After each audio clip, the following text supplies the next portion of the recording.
Thank you, Chair. And some of my areas will overlap a little with Deputy McAuliffe's, and naturally there's a common themes here, but having said that, I have a number of questions I want to put. I noticed in Mr. Benson's submission, in Paul's submission, that he says you say, Paul, the underspending has been eliminated. One of the common, and you're well aware, matters that arises at this committee and similar committees and similar type of discussions is that that local authorities are underspending on travel or accommodation, or not using the budget, or failing to use the budget. If I understood your submission correctly, you are actually you have evidence to suggest that that is no longer the case. But if that be so, I'd like you to comment, or insofar as it's not so, what do you propose to do about it? But it would be very reassuring to know it wasn't the case, because it's a common perception. Thank you. Thank you. Yeah, I think there's a couple of aspects to that. The first is just, if I go back maybe to 2008, 34 million was being spent by local authorities on traveller-specific accommodation. And obviously that was a time when a lot was happening in the construction sector in Ireland. It fell away thereafter because we all know about the recession and nothing was being built, and funding was tight. It has started to improve, but as recently as 2007, there was as little as 4 million being spent on traveller-specific accommodation. But that has grown in the last few years to 6 million, 8 million and 14 million last year, and we expect that 15 million will be spent this year. So there is evidence that local authorities are building a pipeline of projects, and that's feeding, if you like, the increased spend. But it's important to make the point that the underspend that's talked about is an underspend in relation to traveller-specific accommodation budget, but that's only part of the funding that the department makes available for the accommodation of travellers. Travellers are accommodated under a whole array of housing accommodation options, whether it's HAP or RAS, or through standard local authority accommodation, or through AHB accommodation. And our data on that is not as good as we would like it to be, but we're working on improving it. And Frank has talked about the amount of money they spend, the amount of tenancies they offer to people where casual vacancies arise in the stock, where new social housing estates are built. Travellers are offered accommodation that most local authorities have minimum requirements in terms of how many they offer to travellers in new estates and new developments.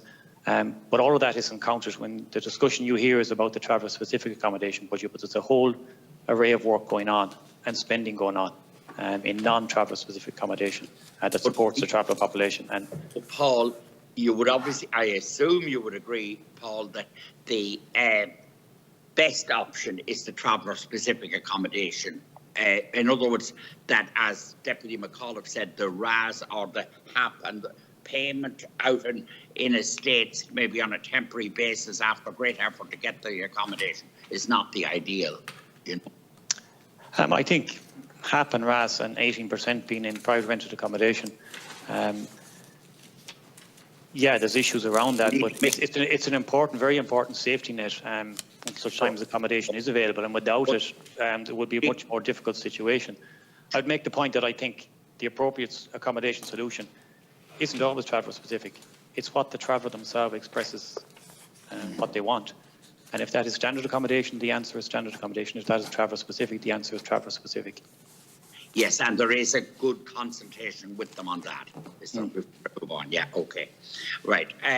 Now, again, I was going to reference the point that it's very difficult it can be very difficult to get rented accommodation. And I would say to Frank and you that travellers would need a lot of support in that exercise. I do know there are social workers with the councils, etc., but it is very it's a terrible market out there now. It's very difficult for anybody, even, you know, very rich people or whatever way you want to describe people. The accommodation market is very, very difficult at the moment. So there would need to be support there. I want to move on, but you would agree with that. Are you confident there's adequate support there, both of you? Yeah, there is. We have the HAP place finders, you know, who are always working with, you know, homeless people and people with difficulty with tenancy. So they're dealing with landlords all the time. And we would have some positive experiences, you know, with landlords who've had a traveller family positive experience. The traveller family is moving on, a relation will come in and that tenancy will continue. But there is a lot of engagement there, obviously with travellers themselves, but with the sector. But it's a very difficult sector for everybody. There's such a lack of supply. Yeah. Sure. But then the next point I noted here is estate management is really important, where travellers are part of an estate. They need support. Do you think, Frank, there's adequate investment in estate management and enough personnel on the ground in that area? Yeah. Well, we have a lot of tenancy sustainment officers, people working on the ground with all residents of estates, you know, in terms of establishing residents associations, looking at cleanups, looking at, you know, sporting activities, getting that whole community feel in the estate. So that's hugely important. Sure. Is there enough resources? Probably not, but we try to focus on it and try and get everybody involved in once the estate is built, in building those communities. Your confidence is across all local authorities. This is a priority. Yeah. Oh yeah, when we build houses, and like I mentioned earlier, the numbers that are coming through, 9,500 new builds each year, but building communities is as important as when the houses are built, needless to say. Absolutely. I have experience both as a local authority member and in fact as a member of the Traveller Accommodation Committee of local authority for many years. So I kind of relate to a good bit of these issues that apply on the ground. I relate to the practical working out of these issues. So the ethnicity one, the identifier, that, well, as you said, it's not ethnicity identifier per se. Would there be a problem there that travellers expect the worst of all of us and consequently would try to hide their identity for the sake of getting a better outcome? Could we get over that problem? Do you know what I mean? Yeah, Paul mentioned the traveller identifier. It will help in gathering the data. But I suppose when we do try to gather data, the social workers are out there now, and they'll work with the various traveller groups and trying to identify as many people as they can. Because but what I'm saying is, you know, the way when there's a house farm going in, a traveller might feel, because of their experiences and their culture and their dreadful experiences historically, they might feel that they shouldn't identify them. You know what I mean? So it's difficult to get the identifier to work. I know. I might come in there, Chair, maybe if I can, and just, this is something that has been supported by traveller representative groups for a long time to try and get that identifier on the form. Ideally, they were looking for an ethnic identifier, but the traveller identifier is certainly a start. And I think there will be a push among traveller representatives and among travellers themselves to actually get travellers to try and identify. But it is voluntary, and if they don't identify, we don't have the data. But I think with a fair wind behind it, it could be successful. Yes, I think so, and it should be encouraged. The final question, Paul, you mentioned new designs of traveller-specific accommodation. Do you want to elaborate on that? Are you looking at new models beyond the traditional halting site or modifications of those? It would be important that there would be ongoing imaginative work in this area. It would be important not to stay static in terms of design and in terms of solutions. Yeah, there is a recommendation from the expert group that we look at that, and one of the key areas that have been highlighted is the lack of amenity or play facilities on some of the traveller-specific accommodation sites, particularly halting sites, that there is nothing for children in particular.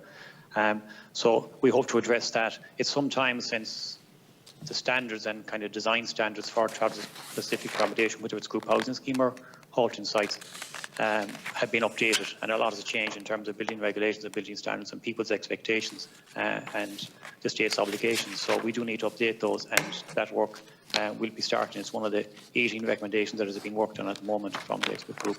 There are innovations happening out there in terms of travel accommodation. Traditionally, you'd be familiar with this, that group housing schemes were always standalone. We have a couple of examples now where they have actually been incorporated into normal social housing estates, and hopefully they'll work well.